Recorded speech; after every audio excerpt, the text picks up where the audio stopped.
Really? That's good.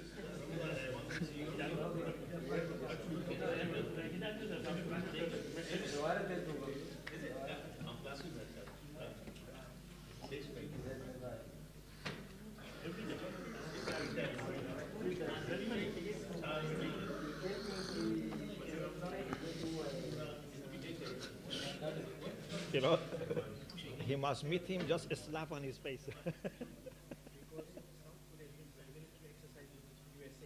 Ah.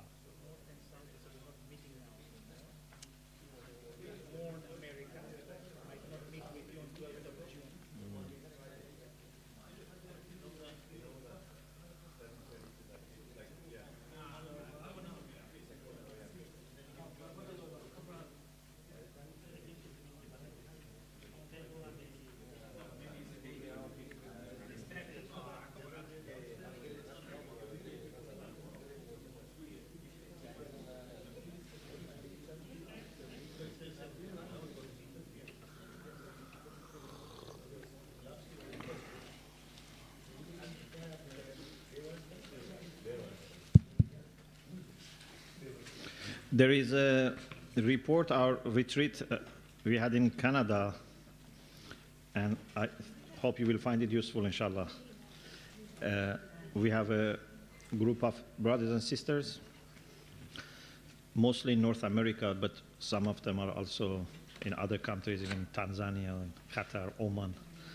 And we have online program with them, but every year we have 2 retreats.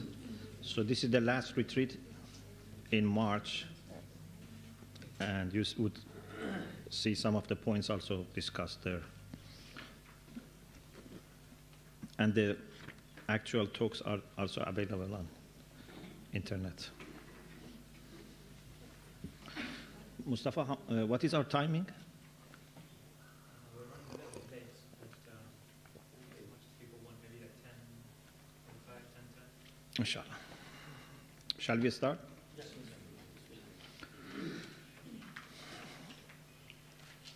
بسم الله الرحمن الرحيم لا حول ولا قوة إلا بالله العلي العظيم الحمد لله رب العالمين وصلى الله على سيدنا محمد وآله الطيبين الطاهرين اللهم صل على محمد وآل محمد لا سيما بقية الله في الأراضين عجل الله تعالى فرجه الشريف اللهم أخرجني من ظلمات الوهم وأكرمني بنور الفهم اللهم افتح علينا أبواب رحمتك وانشر علينا خزائن علومك برحمتك يا أرحم الراحمين. We talked about different methods of interpreting the Quran. One method, which is the best method, is to interpret the Quran by the Quran. So, because the Quran is a book of guidance, the Quran is kitab mubin, the Quran is tibyan and likulli shay, explains everything. So it should itself be clear. You cannot have something which is meant to guide and be not clear, or something which is mubin, it's not clear, or is tibyan likulli shay, it's not clear. So the Quran is clear. But when we say the Quran is clear, it doesn't mean that every verse is clear. Because we said, Quran itself says some verses of the Quran are muhkam, some are mutashabih.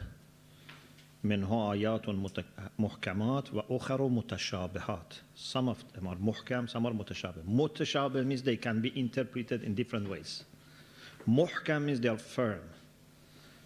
We can understand متشابهات with the help of محكمات. Then those متشابهات themselves become محكم. Then you can make other متشابهات clear with those محكمات. So for someone who is راسخ في العلم, الراسخون في العلم, those who are very established, nothing remains at the end متشابه. But for us, it's a process. To begin with, there are more متشابهات, but little by little, they become more محكم. But you need to be familiar with the entire Quran. You cannot only take one ayah or one surah and understand. Al-Quran يفسر بعضه بعضا. Al-Quran يشهد بعضه على بعض. Some of it interpret another part. Some of it bear witness over other part. So, if you want to understand the Quran, you have to be familiar with the entire Quran. Maybe something is mentioned in Surah Hamd, but with the help of something in Surah Al-Imran, it becomes clear. For example, when we say اهدنا الصراط المستقيم صراط الذين أنعمت عليهم. Okay, who are these أنعمت عليهم? Those that Allah bestowed His blessing upon them. Another place says من يطع الله والرسول فأولئك مع الذين أنعم الله عليهم من النبيين والشهداء والصديقين والصالحين وحسن أولئك رفيقا.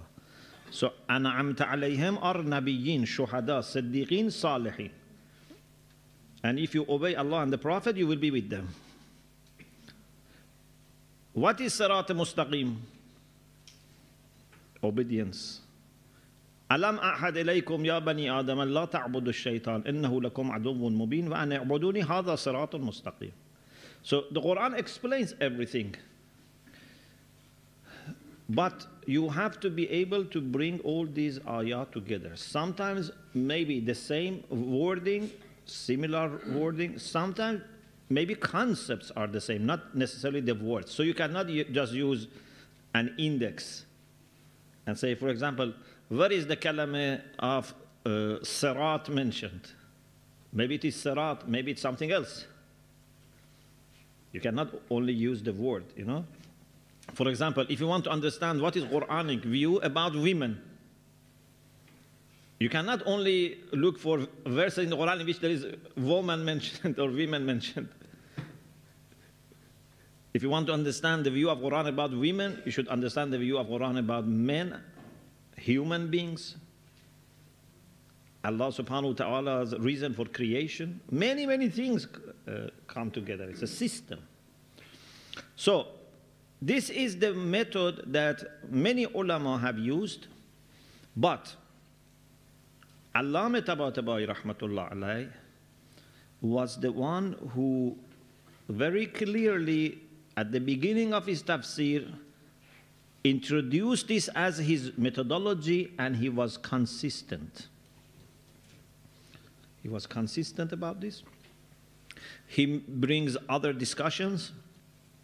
He refers to hadith, he brings sometimes philosophical discussion, sometimes he brings social discussion, but the first discussion is based on the Quran. Some people say, no, we cannot understand the Quran by ourselves. We can only understand the Quran based on the hadith, especially akhbariyun. I don't know if you are familiar with Akhbari movement. So they had this idea that Zawahirul Kitab are not Hujjah. You know, in Usul al-Fiqh, we have this terminology. We say every text which is Mubayyan, because we have Mujmal and Mubayyan. Mubayyan means clear, Mujmal means ambiguous. Then Mubayyan is either Nas or Zahir. Nas means 100% is clear. One meaning, you cannot think of second possibility. It's nas, means explicit. Zahir means there is a meaning that it's more likely to happen, first. And there are other possibilities that normally public opinion ignore those other possibilities. So something that 70%, 80% is the case, and the chance that it is the other meanings is ignored unless there is an evidence that forces us to move from al-ma'na al-zahiri to another meaning. For example, if I say, I owe this man £1 million, what is al-ma'na al-zahiri? Is that I really owe him £1 million. Yeah? But then if later I say, I didn't mean I owe him actually one. I meant he has done me so many good things that if I want to put it into financial terms, it's like 1 million. No one accepts. He said, you admitted that you owe him £1 million. Because this is al-ma'na al-zahiri. If you meant something else, you had to make it clear. Okay? So, if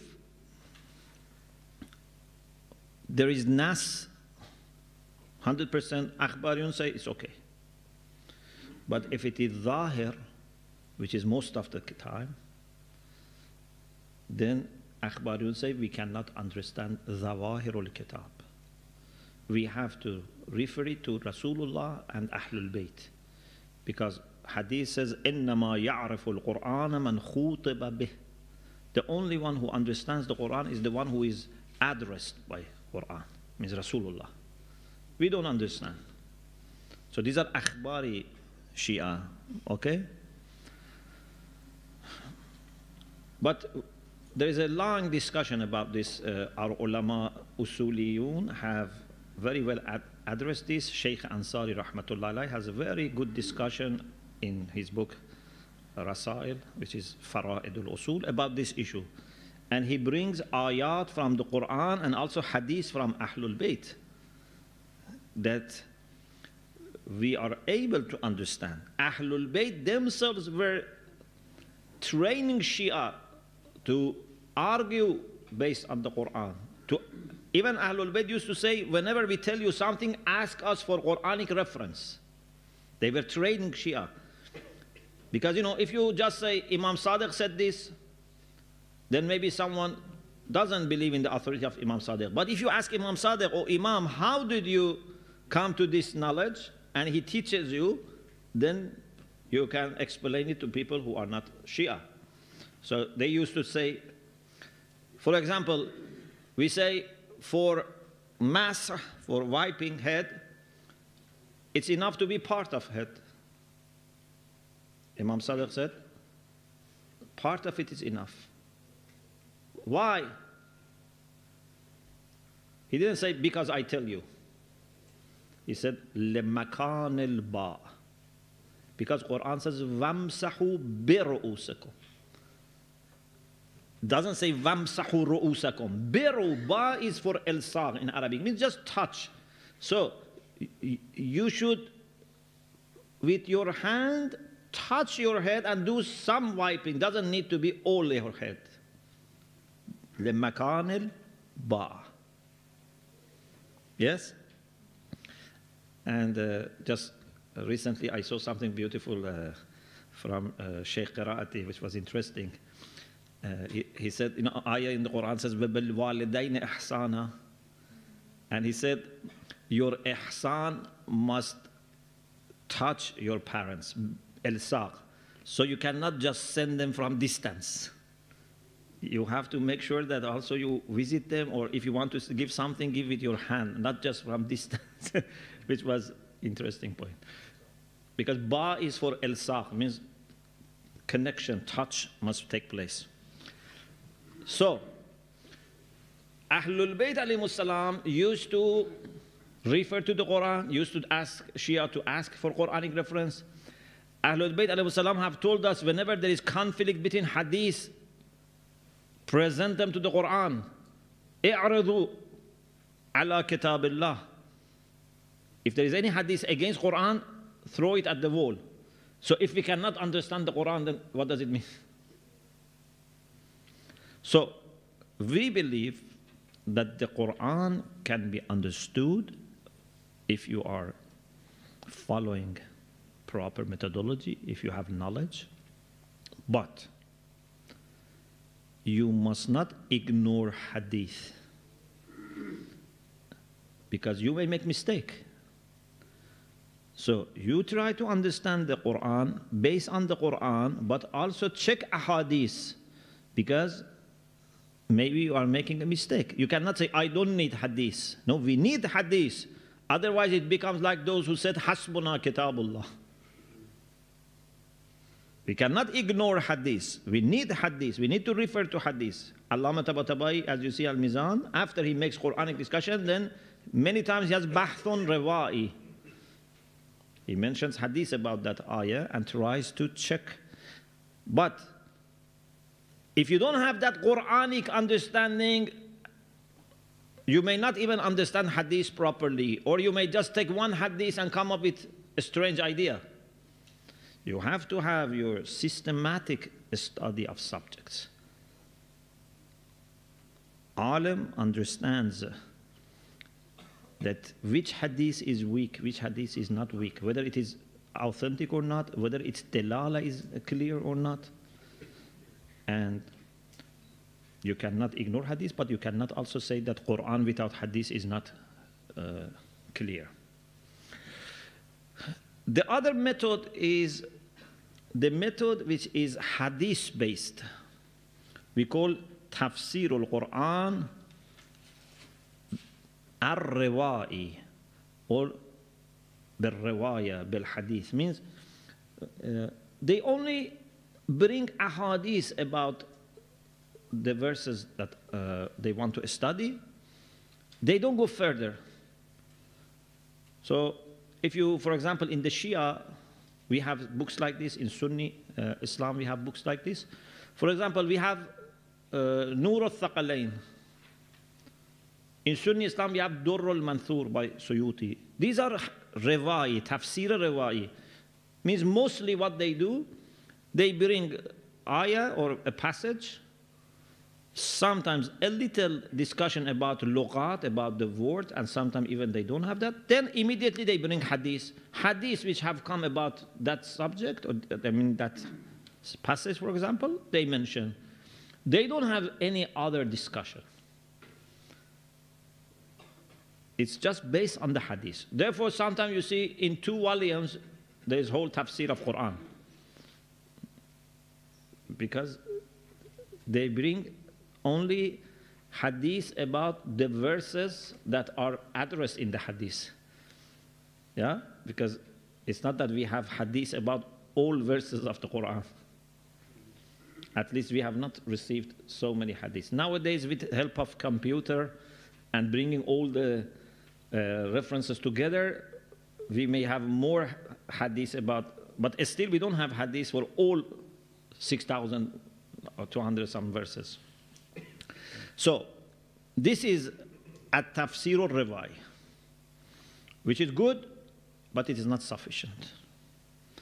Then there are some people, especially in the 19th, 20th century, who mostly follow science-based tafsir.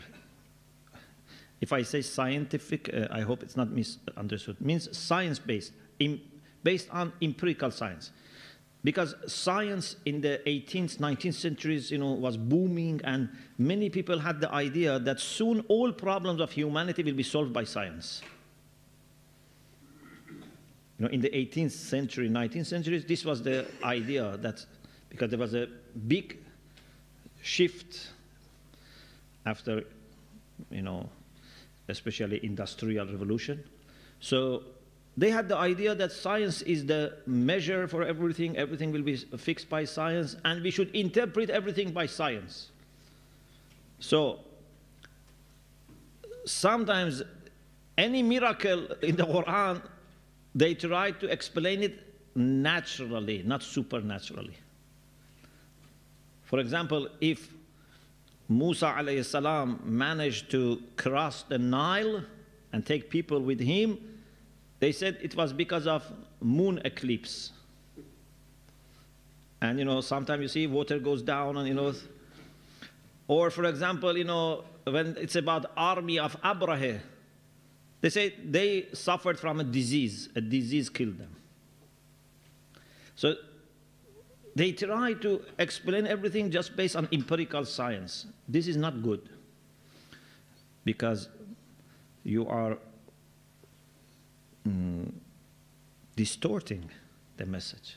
Yes, if you have knowledge of science, is good, because in the Quran we have things which are much appreciated by scientists, about embryology, about astronomy, there are geography, there are things which are appreciated by scientists. But if you want to force Quran to become a scientific book, and for everything you bring a scientific measure and force the Quran, that's not good.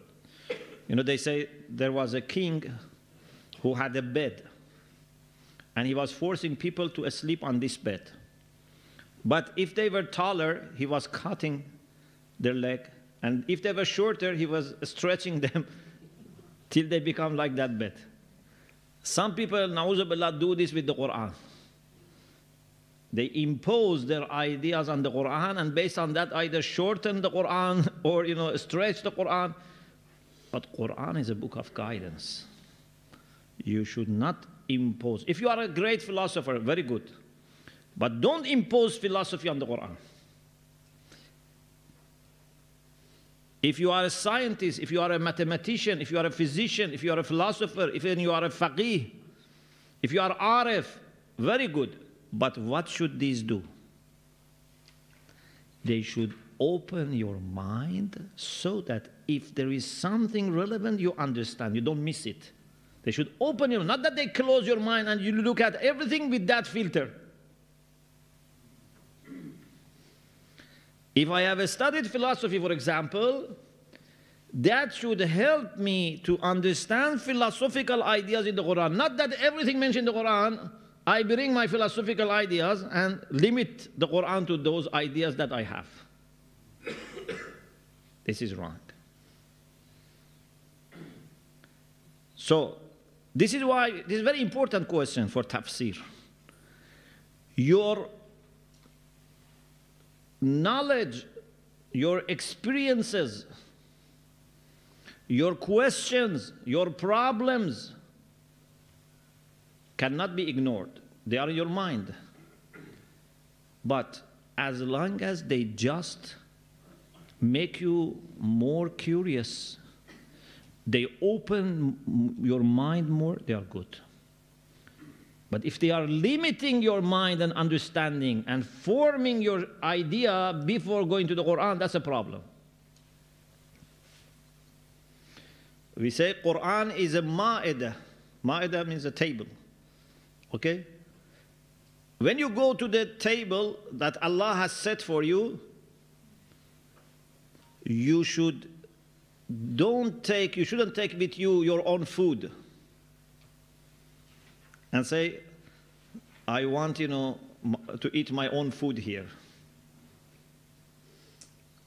Or, everything that is there, you take your own chili and add there. No. If there is a need for chili, it's there. You cannot add your own chili and make something which is sweet, hot. Or bring your sugar and make something which is hot, sweet. Something in the Quran is hot, something is sweet. You should appreciate. Okay? So, your expertise, your experiences, your background knowledge can only make you more sensitive, more alert, increase your appetites, but don't impose them on the Quran. Let the Quran speak to you. Like when you go to an alim, you put your ideas in the mouth of alim, or you let the alim speak to you. Some people sometimes ask a question 10 minutes, and then they expect alim to just say one word. No, you make question short, let the alim give answer. Yeah, if you want to learn. But if you want to impose, that's another thing. So, when we go to the Quran, we go with open mind, open heart, with thirst for understanding, with hunger for knowledge, and then inshallah we will learn. So science-based tafsir, if it is going to limit the Quran and force Quran to follow rules of and laws of the empirical sciences, it's a problem. But if it helps you to understand and appreciate scientific ideas there without limiting everything to science, that's okay. Another method is mystical interpretation, which is also called at-tafsir al-irfani, at-tafsir al-batini. Batin means like esoteric interpretation. Or at-tafsir al-ishari. Ishara means hint. So irfani is very good. In principle, we are very appreciative of irfan, in real irfan, true irfan. But again, irfan as a discipline should not be taken as a measure for understanding and everything, and then you force Quran to speak with this measure. Because some people tried to bring their own mystical ideas out of the Quran. This is not working. For example, one of the famous experts of irfan, at least theoretical irfan, when he talks about وَاتَّخِذُوا مِن مَقَامِ إِبْرَاهِيمَ مُصَلَّى, about Baytullah and Kaaba and Maqam Ibrahim, he says Bayt is heart and Maqam Ibrahim is ruh. This is ta'wil. This cannot be tafsir. Tafsir is to start from the literal meaning and go to deeper layers. Not that you bypass the literal meaning and just come up with some idea and say, this is what, based on my irfan, I understand. Okay, if you understand like this, it's good for you. If I am going to accept, you have to show me, how did you come up with this understanding? Anyone who tells you this is tafsir of Quran has to show you how he has come to this conclusion. And the beginning point is the text. Any tafsir which is not loyal to the text is not tafsir. It's ta'wil. Ta'wil, of course, has different meanings. This is one meaning of ta'wil, because ta'wil has also good meanings. Sometimes it's different. So, or for example, in another verse, Allah subhanahu wa ta'ala says, وَالْأَرْضَ وَضَعَهَا لِلْأَنَامِ, and created the earth for people. They say earth means body. Means God created body for you. How can earth be body? It's not tafsir. You are talking about a new thing, no problem. You can say something, but don't say this is tafsir. So, if an arif, an expert on irfan, follows proper methodology, like Allama Tabatabai, for example, like Imam Khomeini, they bring irfani ideas from the Quran, but they can show you step by step how it goes back to the text. That's good. But if someone says, you know, I had a dream last night, or, you know, I saw Rasulullah, he told me this. These are not something that we can accept. It's good for yourself, this maximum. Even this is doubted, because sometimes these are illusions. But the maximum is good for yourself. You can enjoy it.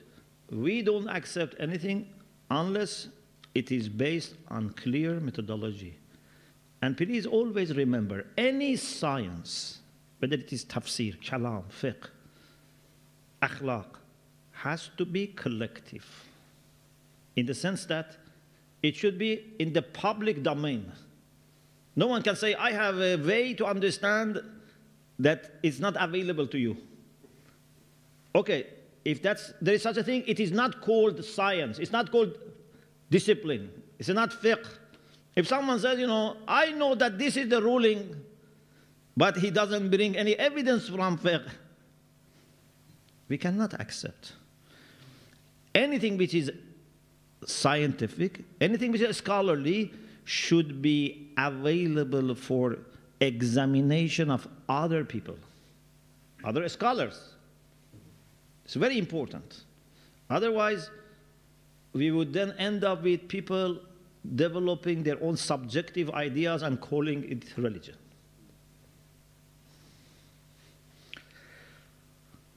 So, this is a summary of different methods. I wanted to mention something about how to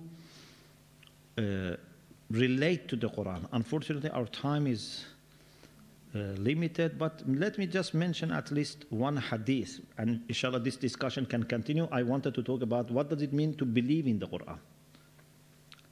Iman. آمن الرسول بما أنزل إليه من ربي والمؤمنون كل آمن بالله وكتبه ورسله. What does it mean to do iman بالكتاب? I wanted to talk about what is the meaning of حمل القرآن, to carry the Quran. What does it mean to carry the Quran? What does it mean to respect the Quran? Okay? But unfortunately we don't have time, but at least I want to mention one hadith. So,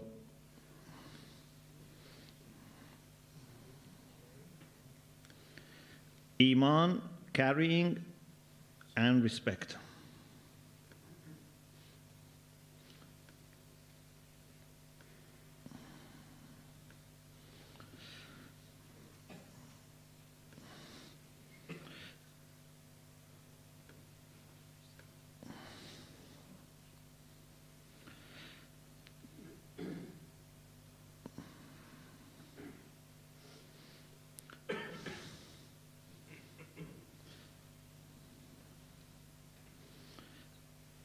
Yes. There are several hadiths, but this is the hadith that I want to end our course on this term with this. This hadith is from Rasulullah sallallahu alaihi wasallam, in which he said, فَمَنْ وَقَّرَ الْقُرْآنِ فَقَدْ وَقَّرَ اللَّهِ. Whoever respects the Quran has respected Allah subhanahu wa ta'ala. وَمَنْ لَمْ يُوَقِّرِ الْقُرْآنِ فَقَدْ اسْتَخَفَّ بِحُرْمَةِ اللَّهِ. If someone doesn't respect the Quran, has underestimated the respect that Allah has. Imagine I give you my book. Then I come to your home and then I see, you have put my book, in the rubbish or, in a cupboard, under tons of other things. My heart will be broken. How many years I have spent on this book and gave it to you as a gift, and now you are doing this with my book? Allah subhanahu wa ta'ala has given us Quran, and if we don't show respect to the Quran, that means we are not respectful to Allah subhanahu wa ta'ala. And respect to the Quran is not just to put the Quran on the shelf and kiss it every day. Respect to the Quran is to act according to Quran. Then Rasulullah said, وَحُرْمَةُ الْقُرْآنِ عَلَى اللَّهِ كَحُرْمَةِ الْوَالِدِ عَلَى وَلَدِهِ. The respect that Allah has for the Quran is the respect that a child has for his parent. Of course, Allah is greater than the Quran. But in human terms, you show your great respect to your parents. This is how much Allah respects the Quran. So, if you want to get closer to Allah, be more respectful to the Quran. And respect to the Quran means to act according to the Quran. If an alim gives you advice, what's the respect to his advice? To print it and put it on the shelf and kiss it and do something else? And recite it beautifully every day, but do something else? Or whether you print it or not, whether you recite it or not, put it into practice. Of course, it's better to recite it, it's better to print it, but practice is the main thing. If there is a good doctor that gives you prescription, what do you do with the prescription? You print it black and white and color, make a movie about it, recite it in different languages, make a museum of this prescription, but then do something else? Or as soon as possible, you take the prescription. So this is respect for prescription. This is respect for advice. So if someone respects Quran, he has respected Allah subhanahu wa ta'ala.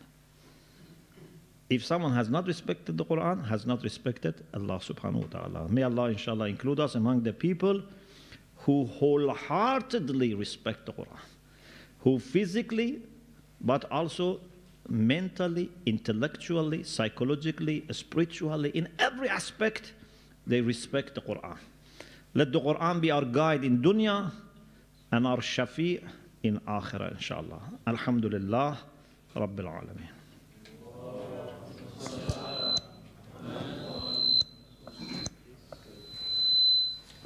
Thank you very much, Sheikh. I think we have to leave it there. Even though we'd like to go on for another couple of hours, we have to stop. Just once again, thank you very much for your time. I think it's safe to say that the Tuesday and sometimes Wednesday nights wouldn't have been the same without Hujjah Academy. It's Jami'ul Akhbar. Jami'ul Akhbar. Yes. So thank you very much for your time, Sheikh. And to the students, thank you all for your attendance. On behalf of Hujjah Academy, please forgive us for any shortcomings if we started late, finished late. We apologize for that. And we also welcome feedback, so please speak to any of the team if you have any criticisms, any points that we can improve on. And please keep posted with details of the next semester. Inshallah, that will come through via email in due course. And please pray for me so that inshallah I can better serve. Inshallah. Thank you. Thank you. And in appreciation of Sheikh Shomali and all of the teachers, if we can please have one loud salawat.